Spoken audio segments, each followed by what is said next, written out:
Meu nome é Ricardo e o que eu vou contar aconteceu comigo em 2009, quando eu tinha 17 anos. Até hoje não sei exatamente o que vi naquela noite, mas eu sei o que eu senti. E sei que nunca mais quero passar por algo assim. Tudo aconteceu na fazenda do meu avô, em São José do Barreiro, interior de São Paulo, quase na divisa com Minas Gerais. Meu avô, seu Zé, morava lá sozinho desde que minha avó faleceu. A casa era antiga, construída de madeira, cercada por pastos e mata fechada. O lugar era lindo de dia, mas à noite, bom, à noite era diferente. Eu estava lá com meu primo André, que tinha 19 anos. Nós dois crescemos ouvindo histórias sobre lobisomens naquelas bandas. Os mais velhos sempre falavam de um bicho grande que aparecia em noites de lua cheia, atacando animais e sumindo sem deixar rastro. A gente ria dessas histórias, achava que era só lenda. Mas naquela sexta-feira eu aprendi que algumas histórias não são apenas histórias. Era uma sexta-feira de lua cheia. Depois do jantar, ficamos na sala jogando truco com meu avô e um vizinho, seu Nestor. Um homem já velho que morava a uns 2 quilômetros dali. O clima estava bom, cheio de risadas e gozações, até que ouvimos o primeiro uivo. Veio de longe, do meio do mato, mas era alto o suficiente para todos ouvirem. Eu e André trocamos olhares e rimos, tentando parecer tranquilos. Mas o jeito que meu avô e seu Nestor ficaram sérios me incomodou. Melhor trancar as portas e janelas, meu avô disse, levantando devagar. Será que é lobo? Perguntei. Seu Nestor me olhou de um jeito estranho antes de responder. Aqui não tem lobo, menino. Ninguém disse mais nada, mas naquela hora o clima mudou. Terminamos o jogo em silêncio. Pouco depois, seu Nestor se despediu, dizendo que precisava ir antes que ficasse tarde demais. Eu e André achamos aquilo estranho, mas não falamos nada. Já passava da meia-noite quando fomos dormir. André ficou no quarto ao lado do meu, e meu avô dormia no quarto do fundo. A casa inteira estava trancada, mas por alguma razão eu não conseguia pegar no sono. E foi então que ouvi os passos.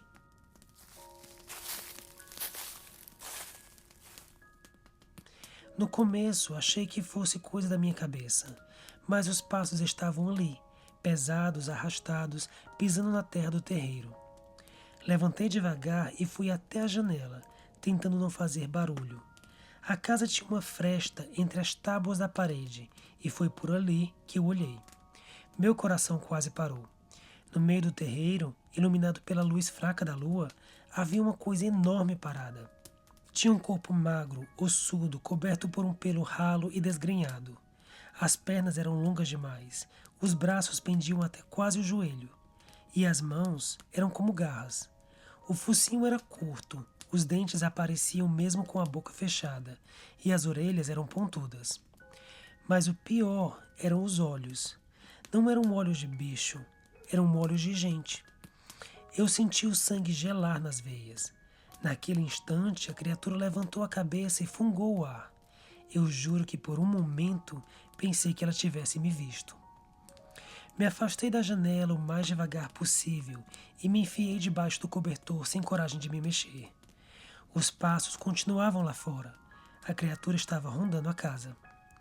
Foi então que percebi que o cachorro não estava latindo. Ele sempre latia para qualquer coisa, mas agora só silêncio. Fiquei ali, encolhido na cama, ouvindo os passos indo e vindo. Às vezes eles paravam bem perto da parede. Eu prendia a respiração, tentando não fazer barulho. De repente, ouvi um arranhão. Algo passou as garras devagar na madeira da parede. Meu coração disparou.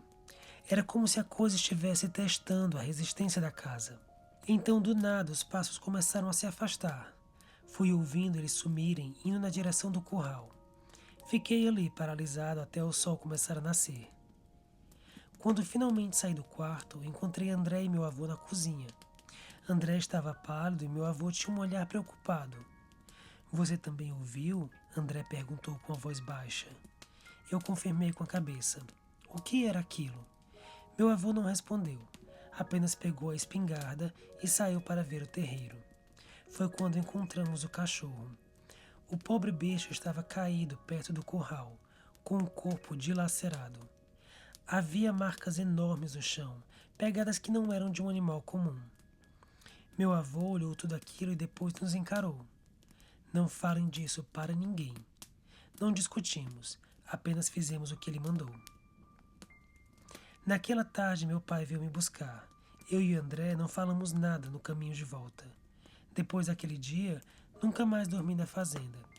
Meu avô ficou lá por mais alguns anos, mas quando a idade avançou, veio morar com a gente na cidade. André também nunca mais quis voltar. Já tentei encontrar alguma explicação lógica para o que vi naquela noite, mas no fundo, sei que não há explicação. E até hoje, quando me lembro daqueles olhos humanos na escuridão, sinto um arrepio na espinha.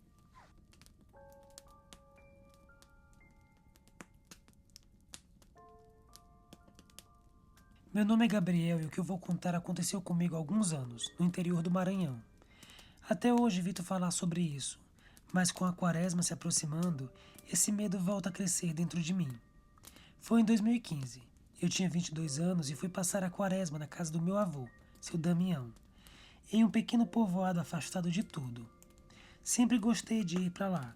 O povoado tinha poucas casas, sem luz elétrica em algumas partes, e a única diversão eram as festas que aconteciam nos finais de semana. Mas eu gostava do sossego e do jeito simples das pessoas. Desde pequeno, ouvia meu avô contar histórias sobre lobisomens. Ele dizia que na quaresma o diabo andava solto e que era preciso evitar andar sozinho à noite. Eu achava tudo aquilo um exagero, histórias para assustar criança. Mas depois daquela noite, eu nunca mais duvidei. Cheguei na casa do meu avô no início da quaresma. Era uma casinha simples de madeira, com uma varanda onde ele gostava de sentar no fim da tarde. Meu primo Joaquim, 2 anos mais novo que eu, também estava lá. Na primeira noite, depois do jantar, sentei na varanda com meu avô e Joaquim. O velho acendeu um cigarro e ficou olhando para a estrada de terra que cortava o povoado. O silêncio ali era diferente do silêncio da cidade. Parecia pesado. Foi então que meu avô disse: "É tempo de coisa ruim andar à solta.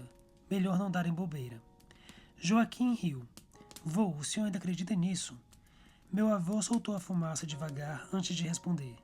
"Acreditar ou não, menino, é escolha de vocês. Mas cuidado, porque quem vê não tem escolha." Fiquei arrepiado, mas tentei não demonstrar. Olhamos para a estrada escura. De repente, os cachorros do povoado começaram a latir. Primeiro um, depois outro, até que todos latiam ao mesmo tempo, como se estivessem avisando algo. Meu avô se levantou, apagou o cigarro com o pé e disse: "Entrem", e nós obedecemos. Na sexta-feira da Paixão aconteceu a festa. Era tradição no povoado, mesmo que a igreja desaprovasse. A festa aconteceu na casa de um conhecido, com fogueira, cachaça e sanfona. Eu e Joaquim ficamos lá até tarde. Saímos por volta de umas 2 da manhã, voltando a pé. A estrada de terra era escura, iluminada só pela lua. No começo íamos conversando e rindo, até que ouvimos um barulho estranho vindo do mato. Paramos na hora. Era como um estalo de galho quebrando, seguido de algo pesado se mexendo entre as folhas. "Deve ser uma vaca solta", Joaquim disse, mas a voz dele não parecia muito certa disso. Continuamos andando, mas logo ouvimos de novo. Os passos pareciam acompanhar os nossos. Se andávamos, o barulho seguia. Se parávamos, parava também. Foi quando sentimos uma respiração forte, baixa, profunda, como de algo grande. Meu peito gelou. Virei devagar e olhei para a estrada atrás de nós. Foi então que vi uma sombra enorme de 4 patas parada no meio do caminho. Não era um cachorro, era grande demais, a cabeça mais larga, o corpo magro e ossudo. A luz fraca da lua iluminou um par de olhos amarelos, fixos na gente. E então a coisa se mexeu. Deu um passo à frente e eu não pensei 2 vezes. "Corre!" gritei puxando Joaquim pelo braço. Saímos em disparada pela estrada, sentindo o chão tremer atrás de nós. O bicho estava correndo. Não tive coragem de olhar para trás. Só corri, ouvindo o som da coisa se aproximando. Quando a casa do meu avô surgiu na curva, gritei com todas as forças: "Vô, abre a porta!" Antes mesmo de chegarmos, a porta se abriu.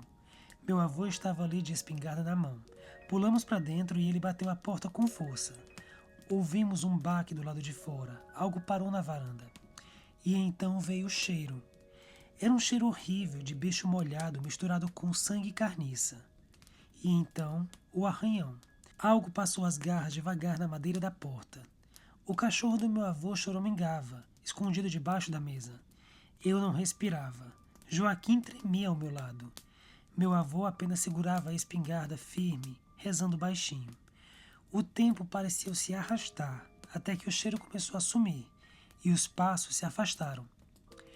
Esperamos mais 1 hora antes de meu avô abrir a porta e sair com a lanterna. Não havia nada na varanda, exceto pelas marcas de garras na madeira, e um rastro de sangue que sumia no meio da estrada. No dia seguinte, ninguém no povoado parecia surpreso quando contamos o que aconteceu. Apenas nos olharam com seriedade e repetiram o que meu avô já tinha dito. Na quaresma, o diabo anda solto. Joaquim quis ir embora naquela mesma tarde. Pegou carona para a cidade e nunca mais voltou lá. Eu fiquei mais alguns dias, mas nunca saí de casa depois que o sol se punha. Na última noite, antes de voltar para casa, sentei na varanda com meu avô. Ele fumava o cigarro dele, olhando para o escuro. Criei coragem e perguntei: "O que era aquilo, vô?" Ele demorou um tempo para responder: "Tem coisa que é melhor não saber, Gabriel." E foi só isso que ele disse. Nunca mais voltei ao povoado, nunca mais vi aquela coisa. Mas às vezes, quando fecho os olhos, ainda sinto aquele cheiro de sangue e carniça. E lembro dos olhos amarelos brilhando no escuro, me observando.